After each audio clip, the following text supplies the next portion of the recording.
जय Hind and hello guys, स्वागत है आपका आपके अपने YouTube चैनल ज्ञानदेह होस्ट में। और इस वीडियो में मैं आपको बताने वाला हूं रेलवे रिक्रूटमेंट बोर्ड यानी कि आरआरबी ग्रुप डी भर्ती 2026 ऑनलाइन फॉर्म के बारे में, जहां पर गाइस आपको लेटेस्ट अपडेट के साथ में सभी प्रॉब्लम के हल सहित पूरा प्रोसेस बताया जाएगा। गाइस आप देख सकते हैं कि यहां पर लेटेस्ट अपडेट में कोरिंडम जारी किया गया है रेलवे की तरफ से। इसमें क्या है वो आप एक बार पहले जान ले, फिर मैं आपको बताऊँगा कि कैसे आपको राशन से लेकर प्रिंट तक इस फॉर्म को कंप्लीट वे में फिल करना है। तो आप यहाँ पर देख सकते हैं, इसमें यहाँ पर टोटल वैकेंसीज एडिट की जो है वो ऐड की गई है। इसके अलावा जो वैकेंसीज है आपकी वो आपकी रीअरेंज की गई है कैटेगरी वाइज। साथ ही साथ वैकेंसी के जो आपकी डिटेल्स है, vacancy detail for metro railway Kolkata have been revised, यानी कि उनको रिवाइज किया गया है, कहीं पर कम हुई है कहीं पर ज़्यादा हुई है, तो इसमें कुछ चेंजेस किए गए। बाकी आप यहाँ पर देख सकते हैं कि कौन से डेजिग्नेशन के अंदर किस डिपार्टमेंट में कितनी वैकेंसी को यहाँ पर रीअरेंज किया गया है वो आप यहाँ पर इन्फॉर्मेशन देख सकते हैं। पूरी जानकारी आपको इस टेबल में देखने को मिल जाएगी। अब ये लेटेस्ट अपडेट है। चलिए अब यहाँ पर बात कर लेते हैं कि कैसे आपको इस फॉर्म को फिल करना है। गाइज अगर आपने ये फॉर्म अभी तक नहीं भरा तो आप इस वीडियो को देख करके अपना फॉर्म बाकी कैंडिडेट की गलतियों से सीख करके भर सकते हैं, जहाँ पर गाइज आपको अच्छे से बताया जाएगा कि कैसे आपको फोटो अपलोड करना है, कैसे आपको पोस्ट प्रेफरेंस देनी है, कैसे आपको आपके अकाउंट की इन्फॉर्मेशन देनी है, कैसे आपको अगर आप SC ST या OBC है तो कास्ट सर्टिफिकेट की इन्फॉर्मेशन भरनी जो कि सेंट्रल का होना चाहिए। सभी चीज़ें अच्छे से एक्सप्लेन की जाएगी। तो चलिए शुरू करते हैं। वीडियो को फटाफट से लाइक शेयर करके चैनल को सब्सक्राइब कर ले और जो लिंक वीडियो के डिस्क्रिप्शन में दिया है इसको आप ओपन कीजिए। आपके सामने पदों की संख्या आएगी, फिर जानने को मिलेगा कि 2 मार्च 2026 तक आप फॉर्म को भर सकते हैं। इसमें SC ST ex serviceman female EBC के लिए 250 रुपये फीस है और जनरल OBC WS के लिए 500 रुपये फीस है। फिर यहाँ पर अप्लाई करने के लिए 10वीं या फिर ITI या फिर अगर आपने अप्रेंटिसशिप की है तो भी आप अप्लाई कर सकते हैं। इसके अलावा यहाँ पर जो फीस की इन्फॉर्मेशन मैंने आपको बताई, इसमें गाइस जब आपका एग्ज़ाम हो जाएगा, एग्ज़ाम में चाहे आप पास हो चाहे फेल हो, आपको अगर आप OBC जनरल या EWS है तो 400 रुपये फ़ीस रिफ़ंड होगी और बाकी कैटेगरी जिनसे 250 रुपये फ़ीस ली जा रही है उनको पूरी की पूरी फ़ीस रिफ़ंड कर दी जाएगी। तो ये चीज़ आपको समझ आ गई।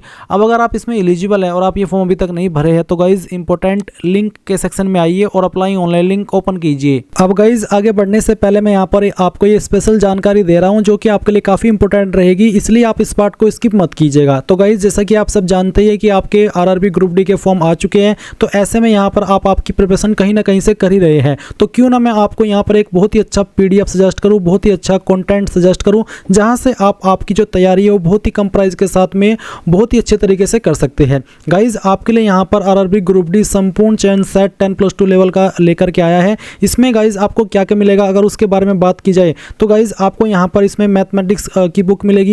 इसमें आपका मैथमेटिक्स गणित एक्सपर्ट कॉन्सेप्ट नोट्स है, जहां पर आपको टॉपिक वाइज कॉन्सेप्ट और बेसिक ट्रिक्स मिलेंगे। सिर्फ वही पढ़े जो एग्जाम में आएगा, पॉइंट टू पॉइंट। इसके अलावा आपको मैथमेटिक्स गणित एग्जाम ब्रह्मास्त्र एनालिसिस मिलेगा, जहां पर pattern decode plus speed hacks, topic wise heat map, जाने किस चैप्टर से ज़्यादा सवाल आते हैं, कैलकुलेशन तेज करने के स्पीड हैक आपको मिलेंगे। फिर यहाँ पर आपका रीजनिंग एक्सपर्ट्स नोट्स मिलेगा, रीजनिंग एग्जाम ब्रह्मास्त्र एनालिसिस आपको मिलेगा। इसमें क्या रहेगा, इसमें बोला है कि 100% logic clear plus verbal and non verbal reasoning का पूरा समाधान आपको दिया गया है। हर मुश्किल टॉपिक को आसान लॉजिक के साथ में समझा गया है। पैटर्न डिकोड में यहाँ पर आपको पिछले 5 साल के सवालों का निचोड़ मिलेगा। कठिन सवालों को हल करने की टॉपर की ट्रिक आपको यहाँ पर मिलने वाली है इसमें। फिर यहाँ पर इसी प्रकार से आपका general awareness and current affairs में सामान्य जागरूकता एवं करंट अफेयर्स का एक्सपर्ट कॉन्सेप्ट नोट्स मिलेगा और साथ ही साथ इसका भी आपको ब्रह्मास्त्र एनालिसिस मिलने वाला है। इसमें भी आपके सेम तरीके से चीज़ों को सरल वे में बताया गया है। और गाइज साथ ही आपका प्लानिंग एंड मिस्ट्री तैयारी की रणनीति आपको यहाँ पर कैसे करनी है, 60 डेज स्मार्ट प्लानर ये आपको मिलने वाला है। साथ ही पेपर सोल्विंग रणनीति कैसे आपको करनी है, उसमें आपको किन चीज़ों का ध्यान रखना है, क्या पढ़ना है क्या नहीं पढ़ना है, ये सभी चीज़ें आपको यहाँ पर मिलने वाली है। तो गाइज देर किस बात की, इसको आप आज ही परचेज कर लीजिए। अगर आप मेरे कोड GDH का इस्तेमाल करेंगे तो आपको एक्स्ट्रा 100 रुपये की छूट मिल जाएगी। कोई इतना बड़ा प्राइस इसका इन्होंने रखा नहीं है, तो जाइए और इसको बाय कर लीजिए। मैंने आपको बाय करने का लिंक वीडियो के डिस्क्रिप्शन में दिया हुआ है, साथ ही कमेंट पिंड में भी दिया हुआ है। जैसे आप लिंक ओपन करेंगे आपके सामने वेबसाइट आ जाएगी। यहाँ पर आ जाने के बाद में आप इसको हिंदी और इंग्लिश जिस लैंग्वेज में लेना चाहे ले सकते हैं, दोनों लैंग्वेज में अवेलेबल है। सभी ई-बुक यहाँ पर आपको दोनों लैंग्वेज में मिल जाएगी। आप यहाँ पर गेट इंस्टेंट एक्सेस इसके ऊपर क्लिक करके अगर मेरे कोड का इस्तेमाल करेंगे GDH, तो गाइज आपको जैसे कि मैंने बताया कि एक्स्ट्रा 100 रुपये की ऑफ मिल जाएगी। तो जाइए और उसको बाय कर लीजिए। कोई सवाल डाउट हो तो आप मुझे कमेंट के माध्यम से पूछ लेना या मुझे इंस्टाग्राम पर कॉन्टैक्ट कर लेना। मेरी इंस्टाग्राम आईडी इस वीडियो को डिस्क्रिप्शन में ही दी गई है। और मैं बता भी देता हूँ, अमजद मलिक AMZADMALIK00। यहाँ पर आप मुझे फॉलो करके मैसेज कर दीजिए अगर आपको कोई भी इशू आता है। आपके सामने यहाँ पर RRB की ऑफिशियल वेबसाइट आ जाएगी। मैं आपको बता दूँ कि अगर आपने इस वेबसाइट का इस्तेमाल करके कोई भी फॉर्म भरा है जो कि आपकी 2024 के अंदर ये वेबसाइट लॉन्च की गई थी, तो अगर आपने 2024 के अंदर कोई फॉर्म भरा हो या फिर 2025 के अंदर कोई फॉर्म भरा हो तो आपका अकाउंट पहले से बना हुआ है, आप नया अकाउंट नहीं क्रिएट करेंगे और वो क्रिएट हो भी नहीं पाएगा। तो आप डायरेक्टली लॉगिन करेंगे। इसके लिए आपको लॉगिन के ऊपर क्लिक करना होगा और आपके पास दो विकल्प है लॉगिन होने के। पहला है लॉगिन विद आधार। अगर आप ये माध्यम सेलेक्ट करते हैं तो आपको यहाँ पर वो नंबर डालना है जो कि आपका आधार के साथ में लिंक है। फिर जनरेट आधार OTP के ऊपर क्लिक करना है। आपके नंबर के ऊपर एक OTP जाएगा, वो आप यहाँ पर डालेंगे और यहाँ पर टिक करके इसमें लॉगिन हो जाएंगे। और गाइज अगर आपको इस वाले लॉगिन वाले प्रोसेस में प्रॉब्लम आ रही है तो आप login with RRB account credential इसके ऊपर क्लिक करेंगे। यहाँ पर आपको आपका रजिस्टर्ड नंबर या ईमेल एड्रेस डालना है, कोई एक चीज़। फिर जो पासवर्ड आपने बनाया था वो आप यहाँ पर डालेंगे एंड देन आप यहाँ पर लॉगिन हो जाएंगे। अगर गाइज आप आपका पासवर्ड भूल चुके हैं तो आप फॉरगॉट पासवर्ड पर क्लिक करना। यहाँ पर आपका रजिस्टर्ड नंबर या ईमेल एड्रेस डालना, आपका डेट ऑफ बर्थ सेलेक्ट करना और फिर प्रोसीड के ऊपर क्लिक करना। देन आपको OTP वेरिफिकेशन के माध्यम से एक न्यू पासवर्ड सेंड किया जाएगा जिसका इस्तेमाल करके आप लॉगिन हो जाएंगे। अब गाइज ये जानकारी तो हुई उन कैंडिडेट के बारे में जो कि पहले से इस वेबसाइट के ऊपर रजिस्टर्ड है। अब बात कर लेते हैं उनके बारे में जो कि पहली बार ये फॉर्म भरने वाले हैं इस वेबसाइट का इस्तेमाल करते हुए। उनको यहाँ पर अकाउंट क्रिएट करना है। इसके लिए वो यहाँ पर क्रिएट एन अकाउंट इसके ऊपर क्लिक करेंगे। देन यहाँ पर प्लीज़ नोट करके भी उनको यही चीज़ बोली जा रही है कि अगर आपने 2024 या फिर 2025 के अंदर कोई भी CAN का फॉर्म जो कि RRB के द्वारा इशू किया गया वो भर लिया था तो आप इसमें दोबारा रजिस्ट्रेशन नहीं करेंगे, आप डायरेक्टली लॉगिन कर लेंगे। बट गाइज अब आप इस वाले इंटरफेस पर आए हैं या फिर यहाँ तक आए हैं इस वीडियो के अंदर तो आप इसमें पहले से रजिस्टर्ड नहीं है, पहली बार कोई फॉर्म भर रहे हैं इस वेबसाइट का इस्तेमाल करते हुए, तो आप यहाँ पर इस प्लीज़ नोट को ओके कर दीजिए। अब आती है कंट्री ऑफ नेशनलिटी। तो सबसे पहले आपको यहाँ पर इसमें इंडिया सेलेक्ट कर लेना अगर आप इंडियन हैं। फिर आपको यहाँ पर आपका जो फुल नेम है वो एंटर करना है 10th के सर्टिफिकेट के अकॉर्डिंग। और गाइज इस फुल नेम को आपको यहाँ पर दोबारा डाल करके वेरीफाई भी कर देना है। फिर आपसे पूछेगी कि आपने 10वीं के बाद में आपका नाम बदला है, अगर हाँ तो यस, नहीं तो आप नो कर देंगे। फिर जो आपका डेट ऑफ बर्थ है वो आप यहाँ पर कैलेंडर के ऊपर क्लिक करके सिलेक्ट करेंगे। पहले आप यहाँ से आपका जो ईयर है वो सिलेक्ट कर लेंगे। फिर उसके बाद में आपको यहाँ पर जो आपका मंथ है वो सिलेक्ट करना है एंड देन यहाँ पर डे, तो आपका डेट ऑफ बर्थ आ जाएगा। फिर गाइज आपको डेट ऑफ बर्थ को यहाँ पर दोबारा से यहाँ पर डाल के वेरीफाई करना है। तो जो भी आपका डेट ऑफ बर्थ अभी आपने भरा वो आप यहाँ पर एंटर कर दें। इसके बाद आप आपका जेंडर सेलेक्ट कर लेंगे, मेल या फीमेल। जेंडर को दोबारा सेलेक्ट करके वेरीफाई कर देंगे। सेम वे में आप यहाँ पर आपका जो फादर नेम है वो एंटर करेंगे। ये भी आपको 10th के सर्टिफिकेट के अकॉर्डिंग फिल करना है। तो फादर नेम को आपको यहाँ पर दोबारा डाल करके वेरीफाई कर देना है। इसके बाद आप यहाँ पर आपकी माताजी का नाम एंटर करेंगे, माताजी के नाम को दोबारा डाल करके वेरीफाई कर देंगे। फिर आती कॉन्टैक्ट डिटेल। यहाँ पर आप आपकी ईमेल एड्रेस डालेंगे जो कि आप रजिस्टर करना चाहते हैं और फिर जनरेट ईमेल OTP के ऊपर क्लिक करेंगे। आपकी इस ईमेल के ऊपर एक OTP सेंड किया जाएगा जो कि आप यहाँ पर डाल करके वेरीफाई कर देंगे। सेम वे में आप आपका मोबाइल नंबर डालेंगे और जनरेट मोबाइल OTP इसके ऊपर क्लिक करके इसको भी वेरीफाई कर देंगे। अब आपके पास 3 ऑप्शन नीचे यहाँ पर है। एक है वेरिफिकेशन थ्रू डिजिलॉकर और दूसरा है वेरिफिकेशन थ्रू आधार कार्ड या फिर I do not have Aadhaar card. तो अगर आप डिजिलॉकर के माध्यम से वेरिफिकेशन करना चाहते तो आपको वेरिफिकेशन थ्रू डिजिलॉकर इसके ऊपर क्लिक करना होगा। आपको डिजिलॉकर की वेबसाइट के ऊपर ट्रांसफर किया जाएगा। अगर आपका डिजिलॉकर की वेबसाइट के ऊपर पहले से अकाउंट बना हुआ है तो आप डायरेक्टली लॉगिन करके अपनी परमिशंस अलाउ कर देंगे और जो आपकी डिटेल्स हैं जो भी आपने वहाँ पर डिजिलॉकर के ऊपर डॉक्यूमेंट्स अपलोड किए वो यहाँ पर सभी फैच कर ले जाएंगे। और अगर आप आधार कार्ड के थ्रू इसमें वेरिफिकेशन कराना चाहते तो आप इसके ऊपर क्लिक करेंगे, देन आपको आधार की वेबसाइट के ऊपर ट्रांसफर किया जाएगा। वो कैसे आप देख लीजिए, नीचे यहाँ पर आपसे आपका आधार नंबर मांगा है। जैसे आप आपका आधार नंबर डालेंगे, जनरेट आधार OTP के ऊपर क्लिक करेंगे तो गाइज यहाँ पर एक OTP आपको सेंड किया जाएगा। वो OTP डालेंगे और वेरीफाई के ऊपर क्लिक करके उसको वेरीफाई कर देंगे। इसके बाद आप यहाँ पर टिक करेंगे। फिर आप एक पासवर्ड क्रिएट करेंगे। पासवर्ड आपका कैसा उसका आप एग्जांपल देख लीजिए। पासवर्ड के अंदर इंग्लिश का कैपिटल लेटर कम से कम एक, स्मॉल लेटर कम से कम एक स्पेशल कैरेक्टर और साथ ही डिजिट, कुछ इस तरह का पासवर्ड आप बना लेंगे अपनी मर्जी से और उस पासवर्ड को दोबारा डाल करके वेरीफाई कर देंगे। फिर आप यहाँ पर आई एम नॉट रोबोट के ऊपर क्लिक करेंगे और preview and create an account इसके ऊपर क्लिक करेंगे। इसके ऊपर क्लिक करने के बाद जो भी जानकारी आपने शुरू से लेकर अभी तक भरी है वो सभी आपके सामने आएगी। अच्छे से जानकारी एक एक करके चेक कर लेना क्योंकि ये वो सब जानकारी है जो कि करेक्शन के टाइम भी आप एडिट नहीं कर पाएंगे। जाएंगे। इसलिए सभी जानकारी अच्छे से चेक करनी है, टाइम लगा करके एक एक स्पेलिंग, ताकि आपको पूरी तरीके से श्योरिटी हो जाए कि यहाँ सभी इन्फॉर्मेशन सही है। और जब आपकी इन्फॉर्मेशन बिल्कुल करेक्ट हो तब आप यहाँ पर इसको सबमिट कर देना। जैसे ही आप ये प्रोसेस कंप्लीट कर लेंगे आपका अकाउंट क्रिएट हो जाएगा। अब आप यहाँ पर इस वाले इंटरफेस पर आएंगे और लॉगिन करेंगे। लॉगिन करने के लिए आपके पास यहाँ पर दो विकल्प हैं, एक है आधार वाला। अगर आपने आधार के थ्रू वेरिफिकेशन किया है तो आप यहाँ पर लॉगिन विद आधार सेलेक्ट करके आपका वो नंबर डालिए जो आधार के साथ में लिंक है, और जनरेट आधार ओटीपी के ऊपर क्लिक कीजिए और जो ओटीपी आएगा वो यहाँ पर डाल करके आई एम नॉट रोबोट के ऊपर क्लिक करके लॉगिन हो जाइएगा। अगर इसमें कोई इशू आ जाता है तो आप login with RRB account credential इसके ऊपर क्लिक करना, आपका रजिस्टर्ड नंबर या ईमेल एड्रेस यहाँ पर डालना, और जो पासवर्ड अभी आपने बनाया अपनी मर्जी से वो यहाँ पर डालना, और फिर यहाँ पर आई एम नॉट रोबोट के ऊपर क्लिक करके लॉगिन के ऊपर क्लिक करना। इसके बाद में गाइज आपके सामने यहाँ पर ओटीपी सेंड करने का विकल्प आएगा। आपको सेलेक्ट करना होगा कि आप ओटीपी ईमेल पर चाहते हैं या फिर नंबर पर, जो भी माध्यम आप सेलेक्ट कर लेते हैं उसी के ऊपर आपको ओटीपी सेंड किया जाएगा। वो ओटीपी आप यहाँ पर डालेंगे और लॉगिन के ऊपर क्लिक कर देंगे। कई बार ओटीपी आने में थोड़ा लेट हो जाता है, इसलिए आपको थोड़ा सा वेट कर लेना है। अब आप यहाँ पर क्या करेंगे, ऑनलाइन एप्लीकेशन के सेक्शन में क्लिक करेंगे। आपको यहाँ पर आपकी वैकेंसी देखने को मिल जाएगी।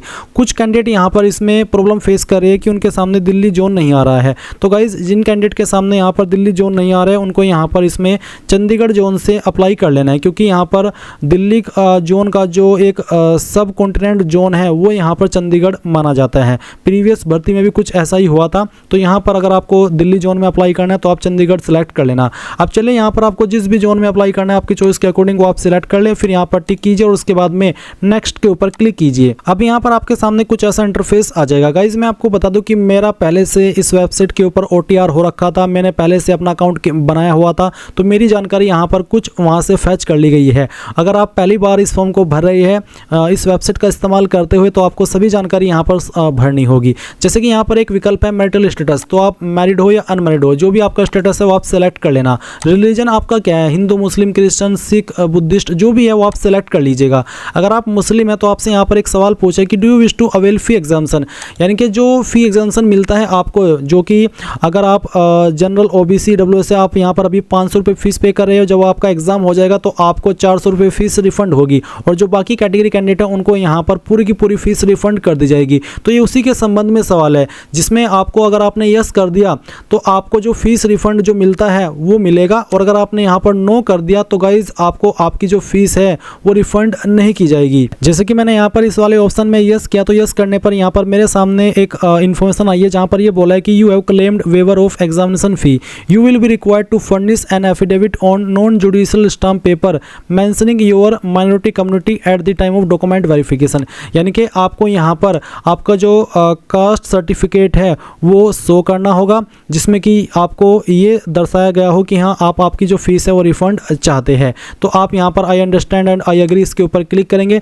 अगर यहाँ पर आप do you wish to avail fee examination में नो कर देते हैं तो गाइज आपको जो फीस रिफंड होती है आपके एग्जाम के बाद में वो फीस रिफंड नहीं होगी। इसलिए आप यहाँ पर सभी कैंडिडेट अगर आपके सामने ये ऑप्शन आए तो आप इसमें यस करना। फिर जब आपका एग्जाम हो जाएगा तो जनरल OBC WS को 400 रुपये फीस रिफंड होगी, और जो बाकी कैटेगरी कैंडिडेट हैं उनको यहाँ पर जो पूरी की पूरी फीस है वो रिफंड कर दी जाएगी। अब आता है मदर टंग, यानी कि आपकी मातृभाषा कौन सी है। आप जिस भी स्टेट में हैं और उस स्टेट की जो लोकल लैंग्वेज है वो जो वहाँ पर बोली जाती है वो लोकल लैंग्वेज आप यहाँ पर सेलेक्ट कर लेंगे, वही आपकी मदर टंग कहलाई जाती है। अब आता है choice of language for examination, आपकी जो एग्जाम है वो आप किस लैंग्वेज में देना चाहते हैं। इनमें से जो भी लैंग्वेज आप सेलेक्ट कर लेंगे फिर इसी लैंग्वेज में आपको एग्जाम देना होगा। फिर आता है permanent visible mark of identification, आपकी बॉडी के ऊपर ऐसा निशान जिससे आपकी बॉडी की पहचान होती है। निशान आपकी बॉडी के ऊपर कहीं पर भी हो सकता है, तो इस निशान के बारे में आपको यहाँ पर लिख देना है, और ये निशान आपका जलने का, कटने का, बर्थ मार्क कुछ भी हो सकता है। फिर दूसरा मार्क है, अगर आपकी बॉडी के ऊपर एक से ज़्यादा निशान है तो आप दूसरे निशान के बारे में यहाँ पर लिख दीजिए। इसके बाद आती है कास्ट कम्युनिटी, यानी कि आपकी कास्ट कैटेगरी कौन सी है, जनरल हो, ST हो, OBC हो या फिर EWS है। जो भी आपकी कास्ट कैटेगरी है वही आप सिलेक्ट करेंगे। अगर आप अनरिजर्व्ड है, जनरल है, तो आपके सामने कोई अतिरिक्त ऑप्शन नहीं आएगा। बट अगर आपकी कैटेगरी ST है तो यहाँ पर गाइज आपके सामने अतिरिक्त ऑप्शन आएगा, जैसे कि आप देख सकते हैं कि SC ST कैंडिडेट को यहाँ पर जो आपका सर्टिफिकेट है वो देना होगा। मैं यहाँ पर I understand and I agree इसके ऊपर क्लिक करता हूँ। आपके सामने कुछ इस तरह से विकल्प आएंगे। अगर आप ओबीसी सिलेक्ट करते हैं तो भी आपके सामने यहाँ पर इसी तरीके से विकल्प आएंगे। ओबीसी सिलेक्ट करने पर एक अतिरिक्त विकल्प ये है कि जहाँ पर पूछा कि सिलेक्ट नॉन क्रीमी या फिर creamy layer status under OBC. अगर आप ओबीसी क्रीमी लेयर है तो आपको जनरल के रूप में कंसिडर किया जाएगा, और अगर आप नॉन क्रीमी लेयर ओबीसी तो फिर आपको जो रिजर्वेशन के फ़ायदे हैं वो यहाँ पर मिलेंगे।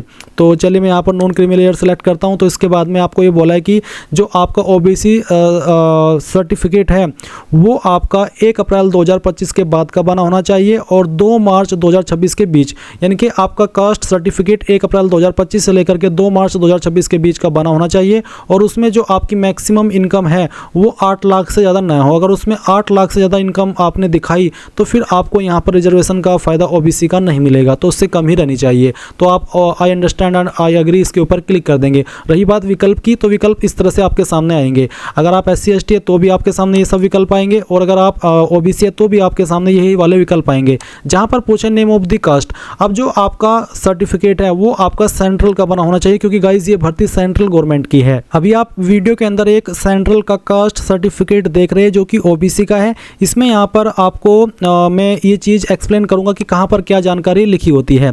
तो इसमें गाइज अभी सबसे पहले आपसे पूछिए इसमें नेम ऑफ द कास्ट, तो कास्ट इसमें कहाँ पर मेंशन होती है। तो इसमें यहाँ पर आप देख सकते हैं इस कैंडिडेट की जो कास्ट है वो यहाँ पर लिखा गया है तेली कम्युनिटी। आप देख सकते हैं Uttar Pradesh state belongs to the Teli community, यानी कि यहाँ पर जो आपका लिखा होगा कास्ट वो कास्ट आपको यहाँ पर इसमें नेम ऑफ द कास्ट में लिख देना है इस तरह से।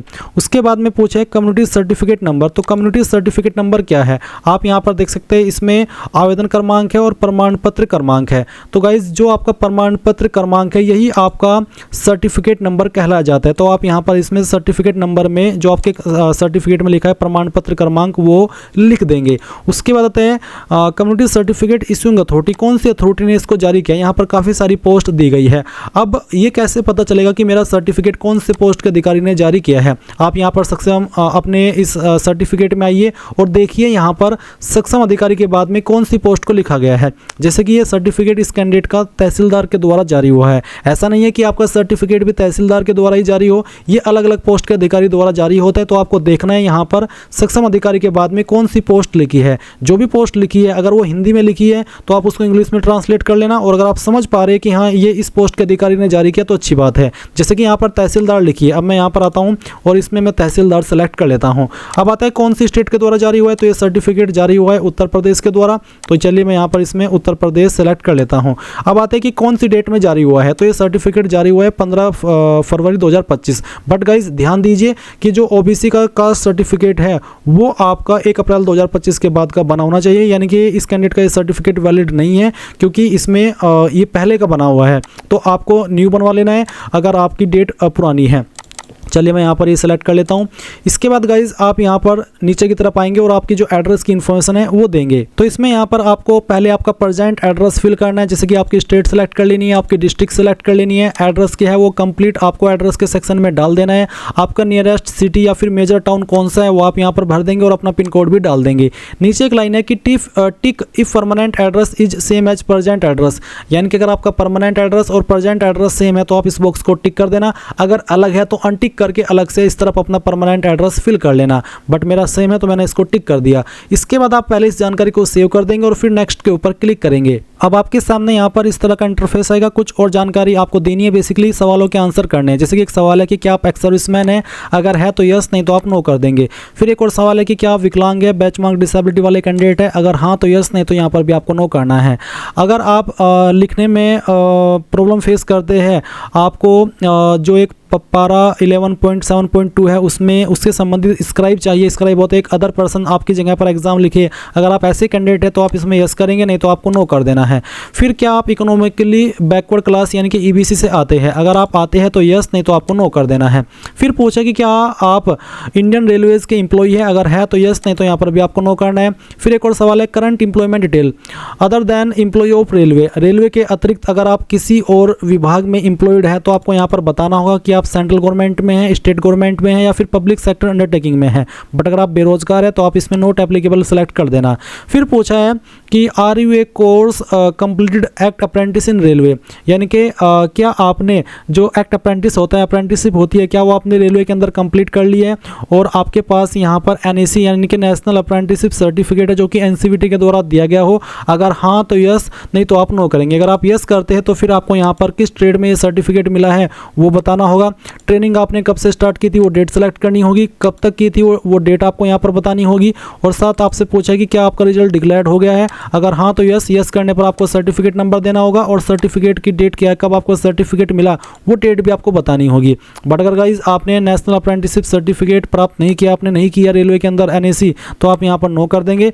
इसके बाद गाइज यहाँ पर नीचे बैंक डिटेल दी गई है, तो आप यहाँ पर किस बैंक अकाउंट के अंदर अपनी फीस रिफंड चाहते हैं वो डिटेल फिल करेंगे। तो यहाँ पर अकाउंट होल्डर नेम यानी कि जिसके नाम पर बैंक अकाउंट है उसका नाम आप यहाँ पर डालेंगे, बैंक अकाउंट का नंबर डालेंगे, बैंक अकाउंट नंबर दोबारा जैसे आप डालेंगे और फिर आप यहाँ पर जो IFSC कोड है वो डालेंगे और कंफर्म करेंगे तो आपके बैंक का नाम और बैंक का एड्रेस ऑटोमेटिकली आ जाएगा। अब ये जो IFSC कोड है ये आपको आपकी पासबुक के ऊपर भी मिल जाएगा देखने को, और जो आपकी चेकबुक है वहाँ पर भी मिल जाएगा। इसके बाद गाइज आप यहाँ पर नीचे आइएगा और सेव के ऊपर क्लिक करके नेक्स्ट के ऊपर क्लिक करिएगा। नाउ आपके सामने क्वालिफिकेशन की जानकारी आ चुकी है, तो मेरी जानकारी पहले से भरी हुई है, तो मैं यहाँ पर दिखाता हूँ कि कैसे आपको 10वीं की जानकारी भरनी है। अगर आप फर्स्ट टाइम इस फॉर्म को भर रहे हैं इस वेबसाइट का इस्तेमाल करते हुए, तो आप मैट्रिकुलेशन सेलेक्ट कर लेंगे, फिर स्टेट बताएंगे कि कहाँ से आपने आपकी 10वीं की है, कौन सी डिस्ट्रिक्ट के द्वारा की है वो डिस्ट्रिक्ट सेलेक्ट कर लेंगे और अपने बोर्ड का नाम यहाँ पर डाल देंगे। किस डेट में पास कर ली थी वो डेट सेलेक्ट करेंगे, आपका 10वीं का रोल नंबर और फिर आपका जो 10वीं का सीरियल नंबर है या फिर सर्टिफिकेट नंबर है कोई एक चीज़ यहाँ पर डाल देंगे। इसके बाद आप इसको सेव के ऊपर क्लिक करेंगे तो जानकारी आपकी ऐड हो जाएगी। अब गाइज अगर आप इसमें नेशनल अप्रेंटिसशिप सर्टिफिकेट के माध्यम से अप्लाई कर रहे हैं तो आप यहाँ पर एनएसी सेलेक्ट करेंगे, फिर बताएंगे कौन सा ट्रेड है, तो इसमें एनी डिसिप्लिन है तो एनी डिसिप्लिन सेलेक्ट कर लेना, स्टेट सेलेक्ट करना, डिस्ट्रिक्ट सेलेक्ट करना जहाँ से आपने ITI की है, आपके इंस्टीट्यूट का नाम, date of passing, certificate number और सर्टिफिकेट एनसीवीटी के द्वारा ही होना चाहिए तो आप इसको सेलेक्ट कर लेंगे। Certificate type and national apprenticeship certificate select करके ऐड के ऊपर क्लिक कर देंगे तो ये जानकारी आपकी ऐड हो जाएगी। अब अगर आप ITI के माध्यम से अप्लाई करें तो आप ITI सेलेक्ट करेंगे, ट्रेड सेलेक्ट करेंगे, एनी डिसिप्लिन इसमें ऑप्शन है यानी कि कोई भी डिसिप्लिन वाला इसमें अप्लाई कर सकता है, फिर आपकी स्टेट, आपकी डिस्ट्रिक्ट, आपका इंस्टीट्यूट का नाम जहाँ से आपने ITI की है, डेट ऑफ पासिंग, सर्टिफिकेट किसके द्वारा मिला है, एनसीवीटी या फिर SCVT वो सेलेक्ट करेंगे और सर्टिफिकेट टाइप आपको बताना है कि नेशनल ट्रेड सर्टिफिकेट है या फिर स्टेट ट्रेड सर्टिफिकेट है और फिर आप ऐड के ऊपर क्लिक करके इसको भी ऐड कर देंगे। इसके अलावा अगर आप 12वीं की इन्फॉर्मेशन देना चाहते हैं, आपने 12वीं किया तो आप दे सकते हैं, वैसे कंपलसरी रूप में इसमें या तो 10वीं या ITI या फिर NEC यानी कि नेशनल अप्रेंटिसशिप सर्टिफिकेट, बट अगर आप 12वीं की इन्फॉर्मेशन देना चाहें तो आप दे सकते हैं यहाँ पर अगर विकल्प आ रहा है, नहीं तो सिंपल 10वीं की जानकारी भरिए और आगे कुछ और भरने की आवश्यकता नहीं है। अब आप यहाँ पर नेक्स्ट के ऊपर क्लिक करिएगा। इसके बाद गाइज आपके सामने फोटो का ऑप्शन आता है और सिग्नेचर का ऑप्शन आता है। आपके फ़ोटो का साइज कितना होना चाहिए यहाँ पर दिया 30 से 49 KB के बीच में, और आपका जो फोटो है किस तरह का रिजेक्ट होगा वो आप देख लीजिए और किस तरह का एक्सेप्ट होगा वो भी यहाँ पर आपको दिया गया है। तो आप आपका पहले फ़ोटो अपलोड करेंगे, आप फ़ोटो मोबाइल से भी अपलोड कर सकते हैं। चलिए मैं आपको बताता हूँ कि कैसे आपको फोटो का प्रोसेस और सिग्नेचर का प्रोसेस कंप्लीट करना है। तो आपको यहाँ पर क्या करना है, आपको कैप्चर लाइव इमेज इसके ऊपर क्लिक करना है और आपको बोला है फोटो कैप्चरिंग इंस्ट्रक्शंस। तो यहाँ पर क्या करें और क्या ना करें।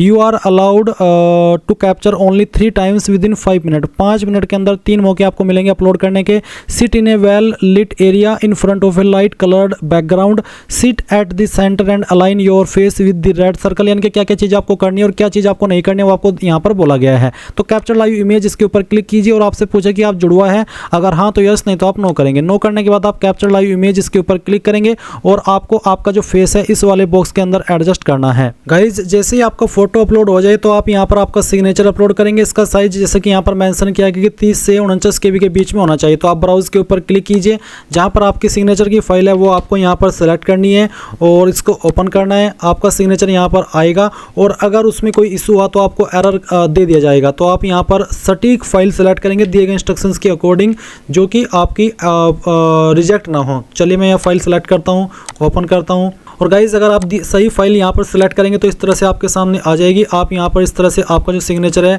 वो सेलेक्ट कर यहाँ पर उसको एडजस्ट करेंगे और एडजस्ट करने के बाद में राइट आइकन के ऊपर क्लिक करेंगे और फिर आप यहाँ पर देखेंगे कि आपका जो सिग्नेचर है वो इस तरह से आ जाएगा। फिर आप यहाँ पर टिक करेंगे और सेव के ऊपर क्लिक करके इसको सेव कर देंगे और फिर आप नेक्स्ट के ऊपर क्लिक करेंगे। इसके बाद गाइज आपके सामने यहाँ पर पोस्ट प्रेफरेंस वाला ऑप्शन आएगा। तो आपको इस तरह से यहाँ पर जानकारी देखने को मिलेगी। आपको किन किन जोन के लिए आप एलिजिबल है या फिर किन पोस्ट पर एलिजिबल है वो देखने को मिल जाएगा। आप यहाँ पर प्लस के आइकन के ऊपर क्लिक करके ये अपनी प्रेफरेंस देंगे कि मैं इस पोस्ट को किस नंबर पर प्रेफरेंस देना चाहता हूँ। तो एक एक करके आपको यहाँ पर आपकी चॉइस के अकॉर्डिंग अपनी पोस्ट प्रेफरेंस दे देनी है। और जैसे ही आप यहाँ पर ये सभी पोस्ट प्रेफरेंस देंगे तो नीचे इसके ऊपर टिक करना है, फिर नीचे की तरफ आना है, यहाँ पर टिक करना है।